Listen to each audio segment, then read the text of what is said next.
Greenland, ये नाम सुनते ही हमारे इस दिमाग में क्या आता है? शायद बर्फ की एक अंतहीन चादर और दुनिया के नक्शे पर एक बहुत दूर की जगह। लेकिन क्या हो अगर मैं कहूं कि यही बर्फीली जमीन अचानक दुनिया का नया हॉटस्पॉट बन गई है? जी हाँ, अब दुनिया की बड़ी बड़ी ताकतों की नजर इस पर है। तो चलिए आज इसी पहेली को सुलझाते हैं। ये शब्द हैं डेनमार्क की प्रधानमंत्री के। ये जवाब उन्होंने तब दिया जब 2019 में अमेरिका ने ग्रीनलैंड को खरीदने का एक कह सकते एक अजीब सा ऑफर दिया था। अब सुनने में तो ये एक सीधा सा जवाब लगता है ना? लेकिन ये सिर्फ एक बयान नहीं था।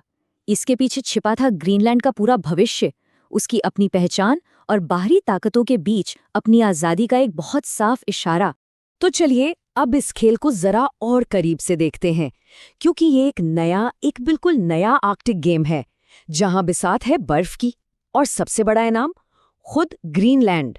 लेकिन सवाल तो यही है ना, कि आखिर कोई ग्रीनलैंड को खरीदना ही क्यों चाहेगा? जब 2019 में ये खबर आई तो सच कहूं दुनिया भर में लोगों ने इसे मजाक में ही उड़ा दिया था। भाई जमीन खरीदने बेचने का जमाना तो कब का गया। लेकिन इस मजाक जैसी लगने वाली बात के पीछे एक बहुत बहुत गहरा रणनीतिक मकसद छिपा था।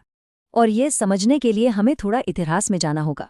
देखिए, अमेरिका के लिए जमीन खरीदना कोई नई बात नहीं है। लुइसियाना, अलास्का, इन खरीदारियों ने ही अमेरिका को वो बनाया जो वो आज है। ढेर सारे प्राकृतिक संसाधन और एक सुपर पावर बनने का रास्ता। और अब देखिए ग्रीनलैंड को, लुइसियाना से भी बड़ा। और कीमत सोचिए जरा, $1 ट्रिलियन से भी ज्यादा। तो आखिर ऐसा क्या है इस बर्फीली जमीन में? इसका जवाब एक शब्द में क्लाइमेट चेंज। आर्कटिक की बर्फ वो पिघल रही है और बाकी दुनिया से 4 गुना ज्यादा तेजी से। और जैसे जैसे ये बर्फ पिघल रही है वो अपनी नीचे छुपे राज खोल रही है। नए समुद्री रास्ते खुल रहे हैं, तेल, गैस और कुछ ऐसा जो इन सबसे कहीं ज्यादा कीमती है वो सामने आ रहा है। और ये तो हम सब जानते हैं कि जहां मौका होता है वहां दुनिया की बड़ी ताकतें पहुंच ही जाती हैं। तो आखिर ये खजाना है क्या जो सदियों से इस बर्फ के नीचे दबा था? ये सोना चांदी नहीं है, ये है हमारी आज की दुनिया के सुपर एलिमेंट्स। इन्हें हम जानते हैं रेयर अर्थ एलिमेंट्स या REEs के नाम से। अब इनके नाम पर मत जाइए, ये असल में इतने रेयर यानी दुर्लभ नहीं है। असली मुश्किल ये है कि ये एक जगह पर इतनी ज़्यादा मात्रा में नहीं मिलते कि उन्हें निकालना फ़ायदे का सौदा हो। और इनकी खासियत ही है जो इन्हें हमारी मॉडर्न टेक्नोलॉजी की जान बना देती है। तो क्या है इनकी सुपर पावर? जब इन्हें दूसरे मेटल्स के साथ मिलाया जाता है तो ये बनाते हैं दुनिया के सबसे सबसे पावरफुल मैग्नेट्स यानी चुंबक।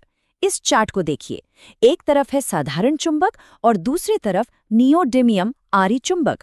फर्क साफ है ना? इससे एक चीज की वजह से हमारी टेक्नोलॉजी छोटी और पहले से कई गुना ज्यादा पावरफुल होती जा रही है। अगर इनकी अहमियत को समझना है तो जरा इस नंबर को देखिए। एक अकेले F-35 स्टील्थ फाइटर जेट में, जो अपने एडवांस्ड सिस्टम्स के लिए जाना जाता है, करीब करीब 418 किलो रेयर अर्थ मटेरियल लगता है। 418 किलो। लेकिन रुकिए, ये कहानी सिर्फ बड़े बड़े फाइटर जेट्स की नहीं है। जो ईयरबड्स हम रोज इस्तेमाल करते हैं उनके अंदर जो छोटे छोटे मगर दमदार स्पीकर हैं वो भी इन्हीं रेयर अर्थ मैग्नेट्स की देन है। मतलब डिफेंस से लेके डेली लाइफ तक ये हर जगह हैं। सोचिए जरा, इलेक्ट्रिक गाड़ियां, हवा से बिजली बनाने वाली विंड टर्बाइन्स, हमारे हाथ में जो स्मार्टफोन्स हैं, MRI मशीनें, ये सारी टेक्नोलॉजी एक ही चीज पर टिकी है, रेयर अर्थ एलिमेंट्स की लगातार सप्लाई। साफ शब्दों में कहें तो इनके बिना हमारी मॉडर्न दुनिया सचमुच थम जाएगी।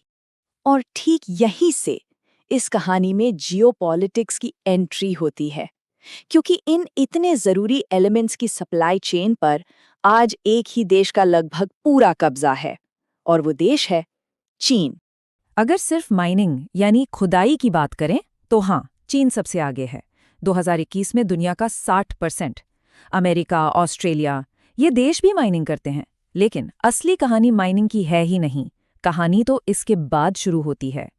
असली खेल है प्रोसेसिंग का, यानी जमीन से निकले कच्चे माल को इस्तेमाल करने लायक मेटल और मैग्नेट में बदलने का।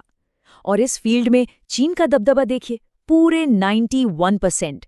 इसका मतलब ये हुआ कि अमेरिका अपनी ही जमीन से जो कच्चा माल निकालता है उसे भी प्रोसेस करने के लिए चीन भेजना पड़ता है। तो सवाल ये उठता है कि ऐसा हुआ कैसे? दुनिया ने ये पूरा कंट्रोल चीन को दे कैसे दिया? जवाब बहुत आसान है, क्योंकि ये काम बहुत गंदा है, पर्यावरण के लिए बेहद नुकसानदेह, बहुत सारा जहरीला कचरा निकलता है, कार्बन एमिशन होता है।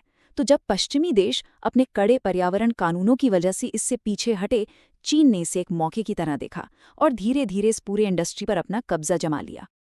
और चीन पर यही डिपेंडेंसी आज पश्चिमी देशों की सबसे बड़ी चिंता है। और यहीं पर इस पूरी कहानी में ग्रीनलैंड एक गेम चेंजर बनकर सामने आता है, क्योंकि हो सकता है कि चीन के बाहर दुनिया का सबसे बड़ा भंडार वहीं बर्फ के नीचे दबा हो।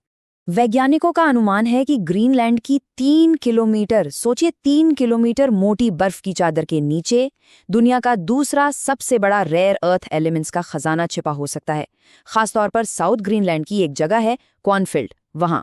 ये कितना बड़ा है इसका अंदाजा इस बात से लगाइए। माना जाता है कि वहां नारसाक नाम के एक छोटे से कस्बे के आसपास की पहाड़ियों में ही पूरी दुनिया की कुल रेयर अर्थ सप्लाई का लगभग 1/4 हिस्सा, जी हाँ 1/4 मौजूद हो सकता है। लेकिन ये खजाना अपने साथ ग्रीनलैंड के लोगों के लिए एक बहुत बड़ी दुविधा भी लेकर आया है। अब उनके सामने एक ऐसा चुनाव है जो बहुत बहुत मुश्किल है। एक तरफ है आर्थिक आज़ादी, इन खनिजों को निकालकर वो डेनमार्क से पूरी तरह स्वतंत्र हो सकते हैं, जिस पर वो आज भी निर्भर है। और दूसरी तरफ है पर्यावरण की रक्षा। सिर्फ 56,000 लोगों का ये देश दुनिया के सबसे साफ सुथरे और प्राचीन माहौल में से एक का रखवाला भी है।